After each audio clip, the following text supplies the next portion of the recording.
students, I welcome you all to today's session. I hope all of you are doing perfect at your places. Today's topic is the early computers. In this chapter, we will learn early calculating devices, various generations of computers. तो पहले के time पे कौन सी calculating devices इस्तेमाल करी जाती थी और पहले के टाइम पे कंप्यूटर के कहाँ पर यूजेस होते थे और कहाँ से इसका शुरुआत हुई. A computer is a machine that manipulates data according to the given set of instructions.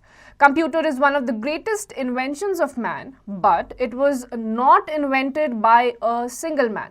There were many people who worked for many years and finally gave us this fantastic machine. The present-day computer is the result of a series of developments which took place over the period of time.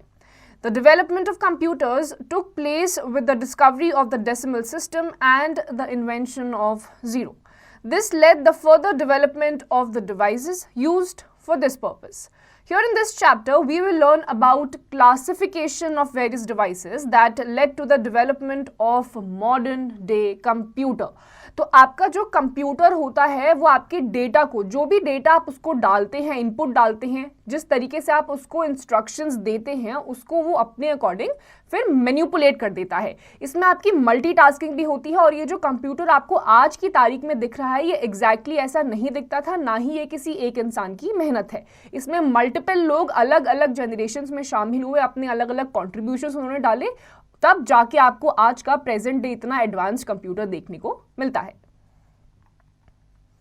Early calculating devices, abacus, up to 1975. Abacus was used by merchants throughout the ancient world. Its beads represent figures, data. By moving the beads according to the rules, the user can add, subtract, multiply or divide.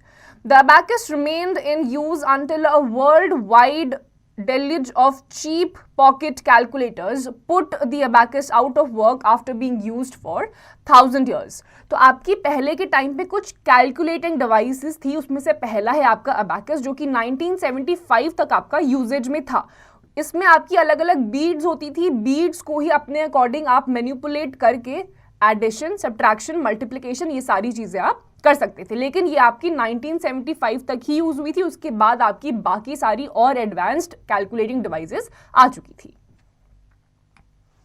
Know it. The name abacus derives from Greek word abax, meaning a table or a board converted with dust. तो abacus जो word है वो एक Greek word abax से आया है, जिसका मतलब होता है कोई भी चीज जिसको आपने डस्ट से बनाया हो और उसे किसी और चीज में कन्वर्ट कर दिया हो.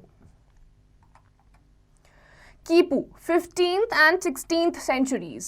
The Incas used complex chains of knotted twins to represent a variety of data, including tribute payments, lists of arms and troops, and notable dates in the kingdom's chronicles. फिर आपका एक कीपू नाम का डिवाइस आता है जिसमें आपके अलग अलग क्रॉनिकल्स होते थे, जो आर्मी के डेटा होते थे, कौन से टूल्स उस टाइम पे यूज करे जाते थे, इन सब डेटा का जो रिकॉर्ड होता था वो इस डिवाइस में रखा जाता था.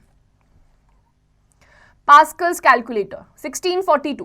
French mathematician and philosopher Blaise Pascal invented a calculating machine for subtraction. फिर आपकी Pascal's calculator आया, जो Pascal's calculator था वो Blaise Pascal ने इन्वेंट किया था. इस डिवाइस से आप, इस कैलकुलेटर से आप सब्ट्रैक्शन भी कर सकते थे.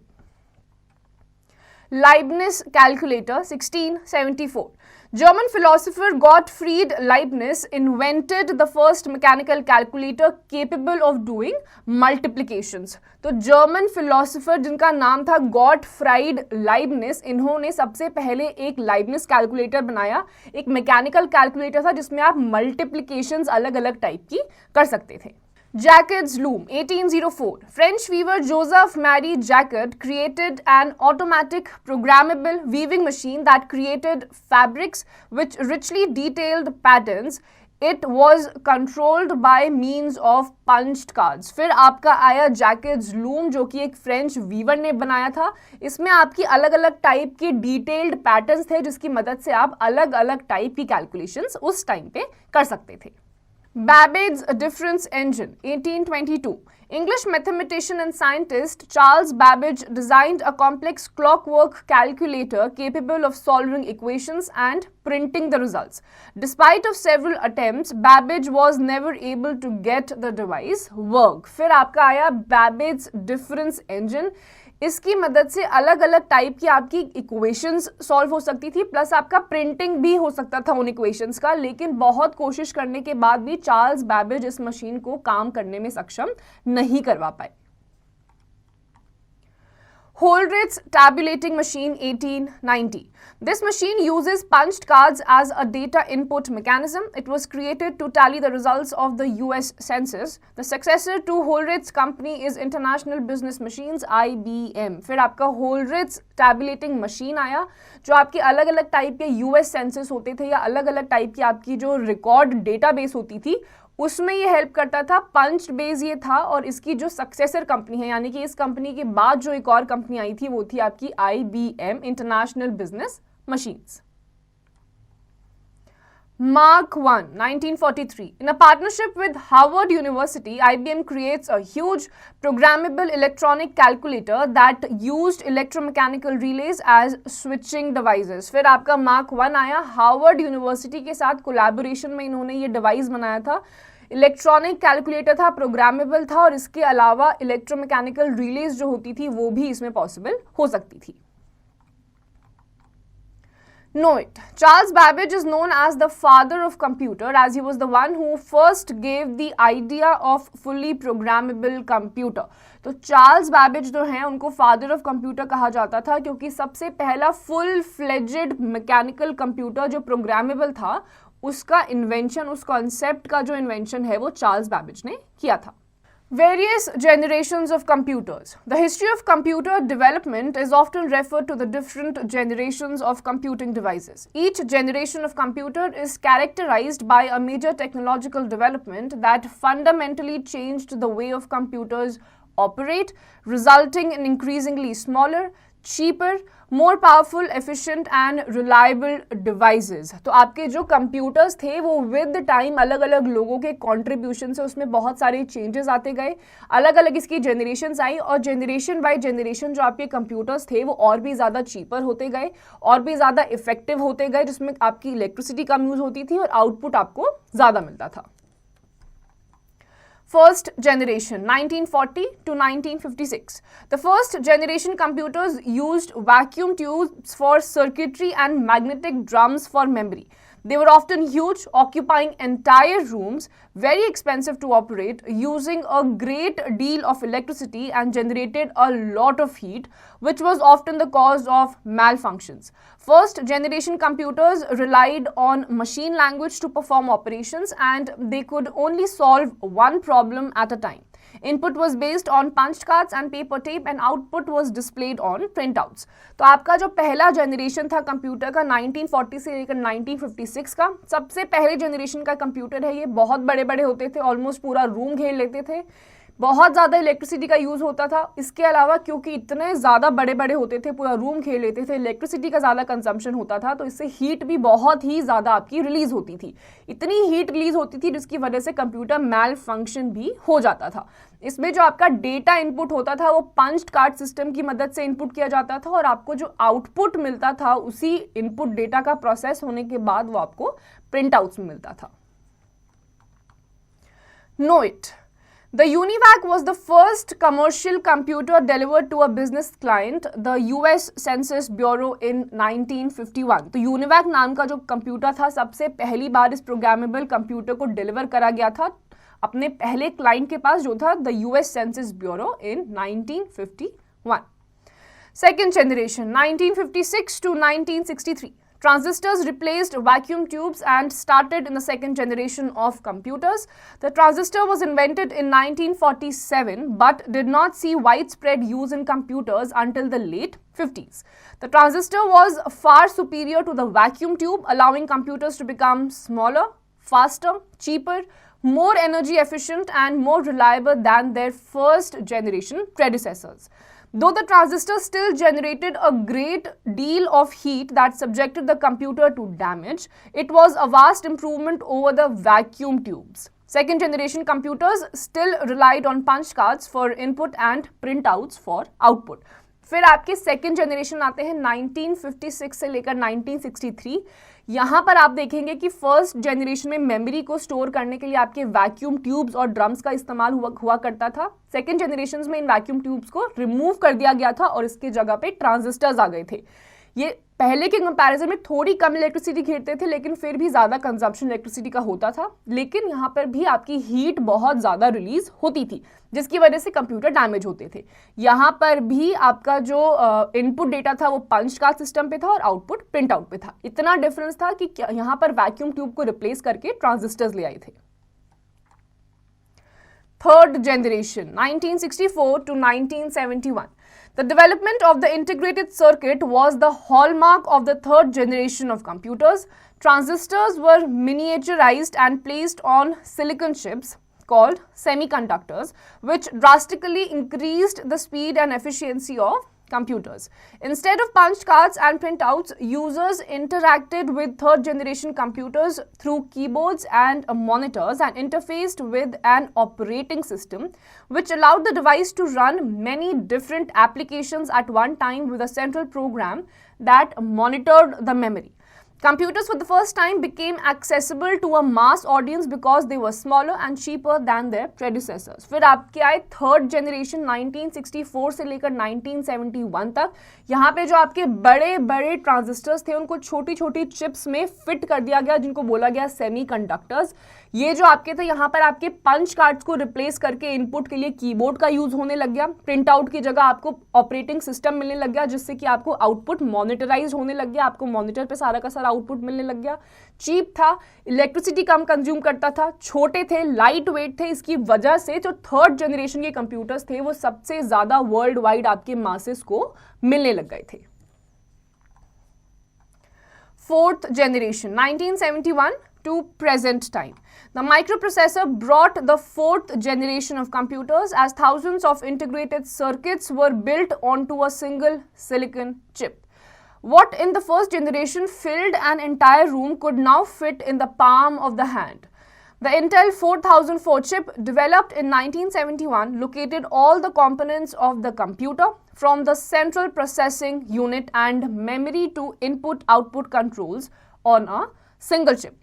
In 1981, IBM introduced its first computer for the home user, and in 1984, Apple introduced the Macintosh. Microprocessors also moved into many areas of life as more and more everyday products began to use microprocessors. As these small computers became very powerful, they could be linked together to form networks, which eventually led to the development of the internet. Fourth generation computers also saw the development of GUIs, the mouse and handheld devices. फिर आपके आते हैं fourth generation computers। 1971 से लेकर present day तक आपको जो computers दिखते हैं वो आपके फोर्थ जनरेशन कंप्यूटर्स है। यहाँ पर आपके माइक्रो प्रोसेसर्स यूज होने लग गए। जितने भी आपके इनपुट आउटपुट डिवाइसेस के लिए चीज़ें यूज हुआ करती थी, बड़ी बड़ी चीज़ें होती थी, जगह घेरती थी, वो आपकी छोटी सी सिलिकॉन चिप में आने लग गई। जितने भी आपके कंपोनेंट्स थे वो एक जगह पे आने लग गए। आपके कंप्यूटर्स और भी ज़्यादा स्लीक हो गए, छोटे हो गए। और फोर्थ जनरेशन के कंप्यूटर्स ऐसे पहले कंप्यूटर्स थे जो घरों में भी यूज़ करे जाने लग गए थे। यहीं पर आपको माउसेस भी दिखते हैं, वायरलेस माउसेस भी दिखते हैं, कीबोर्ड भी दिखता है, और हैंड हेल्ड डिवाइसेस जो यूज़ होते हैं वो भी आपको फोर्थ जनरेशन कंप्यूटर्स में दिखाई देते हैं। No it 4004 chip is the world's first microprocessor developed by the Intel. तो 4004 microprocessor जो है वो पहली बार Intel ने develop किया था। Fifth generation, present and beyond. Artificial intelligence.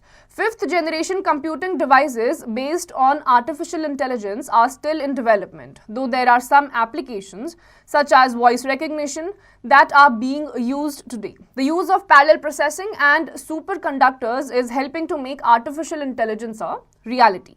Quantum computation and molecular and nanotechnology will radically change the face of computers in years to come. The goal of fifth generation computing is to develop devices that respond to natural language input and are capable of learning and self-organization. फिर आपके 5th generation computers आते हैं जो आपकी present day से लेकर आगे तक आपके देखे जाएंगे, जिसमें आपकी आर्टिफिशियल इंटेलिजेंस का यूज किया जा रहा है। ये अभी भी अंडर डेवलपमेंट है, अंडर प्रोसेस है, कंप्लीटली इसको डेवलप नहीं किया गया है, लेकिन आर्टिफिशियल इंटेलिजेंस के कुछ एग्जांपल्स आपको अभी भी देखने को मिलेंगे। जैसे आपके फोन्स में जिसमें आप ऑडियो से बोलकर ही किसी इनपुट को दे सकते हैं, this is an example of artificial intelligence, जिसमें आपको टाइप तक करने की जरूरत नहीं है, आपकी वॉइस को रिकॉग्नाइज करके वो आपको सारे का सारा आउटपुट दे देता है। सिमिलरली आप जब बाहर निकलते हैं, आपका जो जीपीएस सिस्टम होता है जो आपको अलग अलग डायरेक्शंस बताता है, this is also an example of artificial intelligence. Generation year circuitry characterized by: first, 1950s, vacuum tubes, difficult to program, used only machine language. Second, early 1960s, transistors, easier to program, high level languages, could work with business tabulating machines, cheaper. Third, mid 1960s to 1970s, integrated circuits, time sharing, mini computer, SSI, MSI, LSI. Fourth, mid 1970s, VSLI and microprocessor, personal computer, graphical user interface, LANs, internet.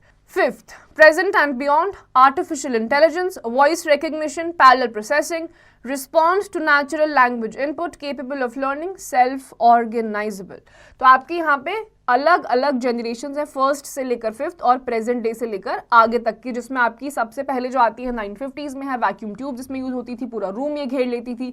फिर आपकी second generation आई जो 1960s में आई थी, इसमें आपके vacuum tube की जगह transistors use होने लग गए थे और पहले के कंपैरिजन में थोड़ी कम इलेक्ट्रिसिटी, हाई एफिशिएंसी, और यहाँ पर आपके जो कंप्यूटर्स थे वो थोड़े चीपर भी थे। फिर आपकी थर्ड जनरेशन आई 1960s से लेकर 1970s के बीच में, इसमें इंटीग्रेटेड सर्किट्स यूज होते थे और इसमें आपके मिनी कंप्यूटर्स जो थे वो आपके दिखने लग गए थे।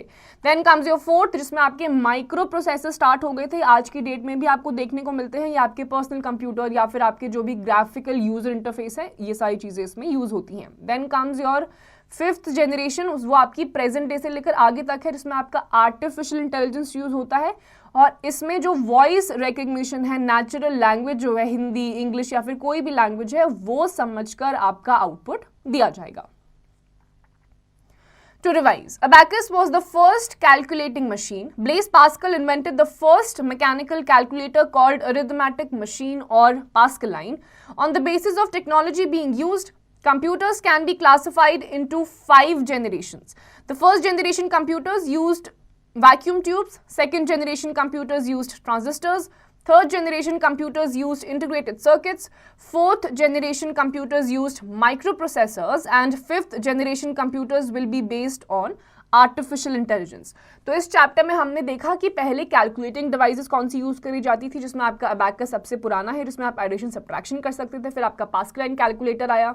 आफ्टर दैट आपने 5 जनरेशंस देखी आपकी कंप्यूटर्स की, जिसमें आपका स्टार्टिंग वैक्यूम ट्यूब से हुआ था, फिर ट्रांजिस्टर्स आए, फिर इंटीग्रेटेड सर्किट्स आए, फिर माइक्रो प्रोसेसर्स आए और प्रेजेंट डे में जो आपको दिख रहा है 5th जनरेशन, जो आपकी आर्टिफिशियल इंटेलिजेंस को यूज करते हुए आपके कंप्यूटर्स को बनाती है। So students, with this we come to the end of this chapter. इसकी जितनी भी एक्सरसाइजेस आपको खुद से करनी है।